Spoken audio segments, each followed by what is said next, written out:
ഇപ്പോൾ ലോകകപ്പിൻ്റെ തിരക്കിലായതുകൊണ്ട് നാട്ടിലത്തെ ന്യൂസും കാര്യങ്ങളും നോക്കാൻ ടൈമില്ല.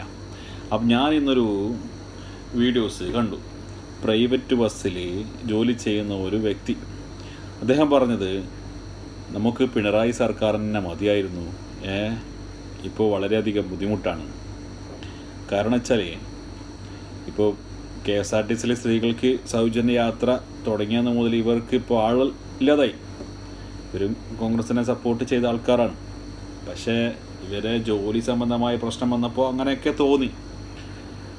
അപ്പോൾ വീണ്ടും അങ്ങനെ തോന്നാനിടയാവും. കാരണം ഇത് മുമ്പോട്ട് പോവുകയാണെങ്കിൽ അവർക്ക് ജോലീൻ്റെ പ്രശ്നമല്ലേ, അന്നം വേണ്ടേ, കടയിൽ പോയിട്ട് എന്തെങ്കിലും സാധനം മേടിക്കണ പൈസ വേണ്ടേ, പൈസ വേണമെങ്കിൽ ജോലി വേണ്ടേ. അപ്പോൾ ഒരു വലിയൊരു സംരംഭമാണ് നശിച്ചുകൊണ്ടിരിക്കുന്നത്. ബസ് മേഖല എന്ന് വെച്ചാൽ ഒരു ഡ്രൈവർ, കണ്ടക്ടർ, ക്ലീനർ, അതിനെ ആശ്രയിച്ചിരിക്കുന്ന വർക്ക്ഷോപ്പ്, അതിലെ തൊഴിലാളി, അതിലെ മുതലാളി, അതിൻ്റെ സാധനം വിൽക്കുന്ന കട, അങ്ങനെ നീണ്ടു പോവും. പറഞ്ഞു കഴിഞ്ഞാൽ ഞാൻ പറയുന്നത് വെച്ചാൽ പറ്റൂലെങ്കിൽ നിർത്തിക്കോളി. ഇതിന് എന്താക്കുക, കുട്ടികൾക്കും പ്രായമായവർക്കും ഫ്രീ ആയി കൊടുക്കുക. അപ്പോൾ അവിടെ പ്രശ്നം തീർന്ന് ആരും അതിനെ തീർക്കാതാക്കാനും വരില്ല. കാരണം വെച്ചാൽ ഈ പാവപ്പെട്ടവരുടെ ഒരു അന്നത്തിൻ്റെ പ്രശ്നമാണ്. ബസ് വെച്ചാൽ വലിയ മുതലാളി, ബസ്സിൻ്റെ മുതലാളി വലിയ പൈസക്കാരനായിരിക്കും, പക്ഷെ കാണും വലിയ പൈസക്കാരനല്ലായിരിക്കും. പക്ഷെ പൊതുവെ ചിന്തിക്കുമ്പോൾ ഒരു ബസ് മേഖലയിൽ കൊണ്ട് നടക്കണമെങ്കിൽ ഒരുപാട് ബുദ്ധിമുട്ടുണ്ട്. ഞാൻ വണ്ടി ഓടിച്ച് ഡ്രൈവറിലായിട്ട് നാട്ടിൽ നടന്ന ഒരാളാണ്. അപ്പോൾ എനിക്കറിയാം അതിനെക്കുറിച്ചിട്ട്.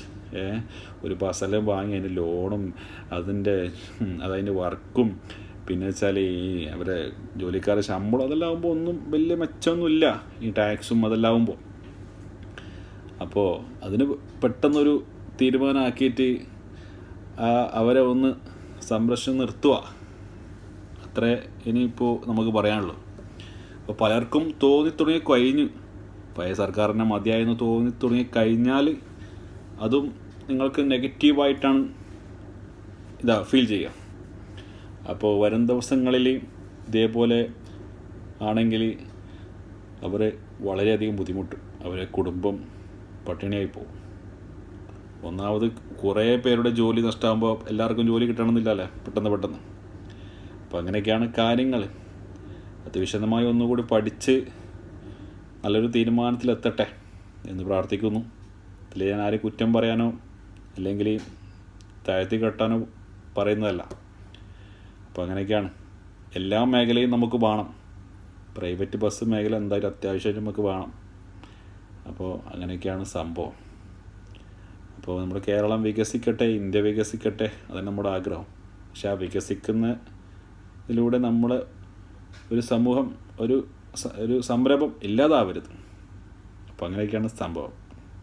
പിന്നെ കർണാടകയിലെയും സ്ത്രീകൾക്ക് ഫ്രീ ആക്കിയത് ചില ആടധികം KSRTC ബസ്സിലും പ്രൈവറ്റ് കുറവാണ്. അതുകൊണ്ടാണ് ആടെ എത്ര ഫീൽ ചെയ്യാത്തത്.